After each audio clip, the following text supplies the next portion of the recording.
துபாயில் வாழக்கூடிய தமிழ் மக்களாக இருக்கட்டும், இல்லை இந்தியாவில் உள்ள மக்களாக இருக்கட்டும், இவங்களுக்கு எப்போவுமே வந்து ஒரு கேள்வி உண்டு. துபாயில் உள்ள தங்க நகைகளுக்கு வந்து ஹால்மார்க் உண்டா அப்படிங்கிறது தான். துபாய் நகைகளுக்கு ஹால்மார்க் உண்டா, ஏன் வந்து துபாய் நகையை வந்து தரத்தில் அப்படி உயர்வாக பேசிக்கிட்டு இருக்கிறாங்க அப்படிங்கிறதெல்லாம் ஒரு பக்கம் இருக்கட்டும். முதல்ல இந்த ஹால்மார்க் அப்படின்னா என்ன, இந்த ஹால்மார்க்கில் வந்து போலிகள் வருதா, நம்ம இந்தியாவில் பயன்படுத்தக்கூடிய ஹால்மார்க்குடைய விடயங்கள் என்ன, அதனுடைய நம்பகத்தன்மை என்ன, அவசியம் என்ன, அதனுடைய பயன் என்ன அப்படிங்கிறத பற்றி முதல்ல பார்க்கலாம். துபாய் நகைகள் வந்து எப்படி தர கட்டுப்பாட்டுக்குள்ளே வருது அப்படிங்கிறத பற்றி நம்ம வந்து இந்த வீடியோவுடைய அடுத்த பகுதியில் பார்க்கலாம். நம்ம வாங்கக்கூடிய தங்க நகையில் குறிப்பிடப்பட்டிருக்கக்கூடிய அந்த பியூரிட்டி உண்மையிலேயே அதில் அந்த தங்க நகையில் கலந்துருக்குதா அப்படின்னு சொல்லி உறுதிப்படுத்தக்கூடிய ஒரு தர சான்றிதழ் தான் இந்த ஹால்மார்க்.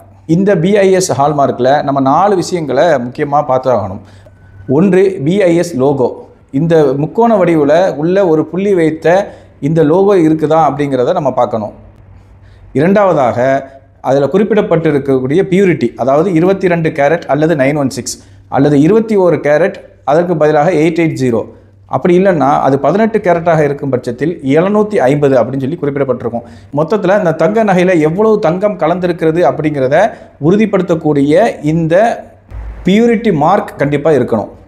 மூன்றாவதாக, இந்த ஹால்மார்க் செய்யப்பட்ட மையம் இருக்கு இல்லையா, அந்த அசையிங் சென்டருடைய அடையாள எண், அந்த ஐடென்டிஃபிகேஷன் நம்பர் வந்து அதில் இருக்கணும். சில இடங்களில் ஐடென்டிஃபிகேஷன் நம்பருக்கு பதிலாக சிம்பிள் இருக்கும். நான்காவதாக, எந்த நகைக்கடையோ அந்த நகைக்கடையுடைய ஐடென்டிஃபிகேஷன் மார்க், அது இனிஷியலாகவோ அப்படி இல்லைன்னா ஒரு குறியீடாகவோ அல்லது ஒரு எண்ணாகவோ இருக்கும். இந்த 4 அடையாளங்களையும் கண்டிப்பாக ஒரு BIS ஹால்மார்க்கில் நீங்கள் கண்டிருக்க வேண்டும். அப்படி இந்த அடையாளங்கள் இல்லைன்னா அது உண்மையான BIS ஹால்மார்க்காக இருக்க வாய்ப்பில்லாமலும் இருக்கலாம்.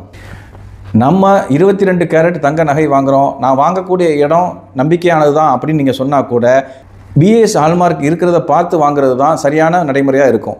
நம்ம வாங்கக்கூடியது நம்பிக்கையாக இருந்தாலும் நாளைக்கு இந்த பொருளை நம்ம இன்னொரு இடத்துல கொடுக்கும்போது அவங்க நம்மளை நம்பணும்னா இந்த BIS ஹால்மார்க் கண்டிப்பாக அந்த பொருளில் இருக்கணும்.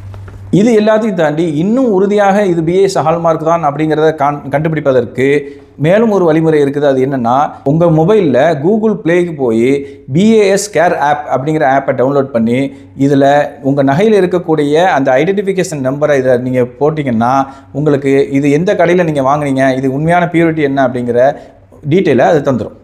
வெறுமனே தங்க விலையுடைய ஏற்ற இறக்கத்தை மட்டும் கவனிக்காமல் இது போன்ற விஷயங்களையும் நீங்கள் வந்து தெரிஞ்சு வச்சுக்கிறது உங்களுக்கு நல்லது. நம்ம இந்தியாவில் தங்க நகைகளுக்கு தரச்சான்றிதழ் எப்படி அளிக்கப்படுது, BIS ஹால்மார்க்னா என்ன, அதனுடைய பயன் என்ன, எப்படி நம்ம உண்மையான ஹால்மார்க்கை கண்டறிகிறது அப்படிங்கிறத பற்றி விளக்கமாக சொல்லியாச்சு. உங்களுக்கு புரிஞ்சிருக்கும்னு நினைக்கிறேன். இப்போது நம்ம துபாயில் வந்து ஹால்மார்க் இருக்குதா இல்லையா அப்படிங்கிறத பற்றி நம்ம பார்க்கலாம். உலகம் முழுவதும் பெருமையாக பேசக்கூடிய துபாய் தங்க நகைகளை பொறுத்த வரைக்கும் தரக்கட்டுப்பாடு அல்லது அந்த பியூரிட்டி அப்படிங்கிறதுல எந்த விதமான காம்ப்ரமைஸும் கிடையாது. மிக கடுமையான கட்டுப்பாடு இருக்கக்கூடிய தங்க மார்க்கெட்டில் வந்து துபாயும் ஒன்று. சரி, இங்கே ஹால்மார்க் இருக்குதா அப்படின்னா இந்தியாவை போல் BIS ஹால்மார்க் அப்படின்னு ஒன்று கிடையாது.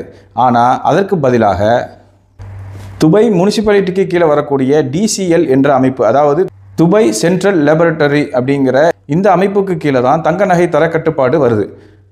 இங்கே தங்க நகை கடை வைத்திருக்கக்கூடிய எல்லாருமே இந்த DCLக்கு கீழே சான்றிதழ் பெற்று தான் இயங்க முடியும். அது மட்டும் இல்லாமல் ஒரு முறை சான்றிதழ் பெற்றா போதுமா, கடையை ஓப்பன் பண்ணும்போது சான்றிதழ் பெற்றா போதுமா அப்படின்னு சொல்லி பார்த்தோன்னா அங்கே தான் விஷயம் இருக்குது. இந்த DCL அமைப்பில் இருந்து அதிகாரிகள் எப்போ வேண்டுமானாலும் எந்த கடையை வேண்டுமானாலும் அவங்க சோதனையிடுவாங்க. இன்னும் சொல்லப்போனால் அவங்க வந்து எந்த நேரம் வருவாங்கன்னு சொல்ல முடியாது. உள்ள நம்ம கடைக்குள்ளே நுழைவாங்க, ஒரு 5-6 பீஸுகளை வந்து ஒரு சாம்பிள்ஸாக எடுத்துகிட்டு போயிடுவாங்க. எந்த பொருளை அவங்க எடுப்பாங்கன்னு நம்மளால் சொல்ல முடியாது. அவங்க வந்து சாம்பிளுக்காக எடுக்கக்கூடிய பொருட்கள் நம்ம சேஃபில் இருக்கிற பொருளாக இருக்கலாம், அப்படி இல்லைன்னு சொன்னால் டிஸ்பிளேயில் இருக்கக்கூடிய பொருளாக இருக்கலாம், ஏன் அந்த நிமிடம் நம்ம கஸ்டமர்கிட்ட காட்டிக்கிட்டு இருக்கக்கூடிய ஒரு பொருளாக கூட இருக்கலாம். அந்த மாதிரியான பொருளில் ஒரு 5 பீஸ் 6 பீஸை வந்து சாம்பிளாக எடுத்துகிட்டு போயிடுவாங்க. நம்ம வந்து அந்த தங்க நகையில் நம்ம ஏற்கனவே குறிப்பிட்டிருக்கும் இந்த மாதிரியான பியூரிட்டி மார்க் வந்து சரியான முறையில் இந்த குறிப்பிடப்பட்ட பியூரிட்டி மார்க் அடிப்படையில் தான் தங்கம் அந்த பொருளை வந்து கலந்துருக்குதா, அது மட்டும் இல்லாமல் அது கல் நகையாக இருந்தால் எவ்வளோ கல் சேர்க்கப்பட்டிருக்கிறது அப்படின்னு சொல்லி நம்ம டேக்ல வந்து குறிப்பிடப்பட்டிருக்கக்கூடிய அந்த கணக்கீடுகள் சரியாக இருக்குதா அப்படின்னு சொல்லி அந்த 5 பீஸையும் அக்கு வேர் ஆணி வேறாக பிரித்து பார்ப்பாங்க. நம்ம டேக்ல குறிப்பிடப்பட்டிருக்கக்கூடிய மாதிரி சரியான ரிசல்ட் அந்த பொருளிலேருந்து வந்துட்டு அப்படின்னு சொன்னால் நம்ம தப்பிச்சோம். அப்படி இல்லாமல் போனால் இதற்கு வழங்கப்படக்கூடிய தண்டனைகள் வந்து மிக கடுமையாக இருக்கும். அப்படிங்கிறதுனால என்றைக்குமே துபாய் நகையை பொறுத்த வரைக்கும் இந்த தரக்கட்டுப்பாடு முழுக்க துபாய் முனிசிபாலிட்டியுடைய கட்டுப்பாட்டில் இருக்கும் அப்படிங்கிறதுனால துபாயில் உள்ள தங்க நகைகளை வந்து நம்பி வாங்கலாம் அப்படிங்கிற தைரியமும் நம்பிக்கையும் மக்கள்கிட்ட இருக்குது. இந்த பரிசோதனை அதிகாரிகள் வந்து இந்த நேரத்தில் தான் வருவேன்னு சொல்லி தெரிவித்து வருவாங்களான்னா வரமாட்டாங்க. எந்த நேரத்தில் வந்தாலும் நம்ம கடைகளில் வந்து அவங்களுக்கு சாம்பிள் எடுக்கக்கூடிய முழு உரிமையும் அவங்களுக்கு இருக்குது. எனவே துபாயில் விற்பனை செய்யக்கூடிய தங்க நகைகள் எல்லாம் தரக்கட்டுப்பாடுகள் வந்து மிக கடுமையானதாக இருக்கும் அப்படிங்கிறதுல எந்த சந்தேகமும் இல்லை. அதுதான் துபாயை உலக மார்க்கெட்டில் மிக நம்பிக்கை மிகுந்த தங்கச்சந்தையாக இன்றைக்கும் உலா வந்துக்கிட்டு இருக்குது.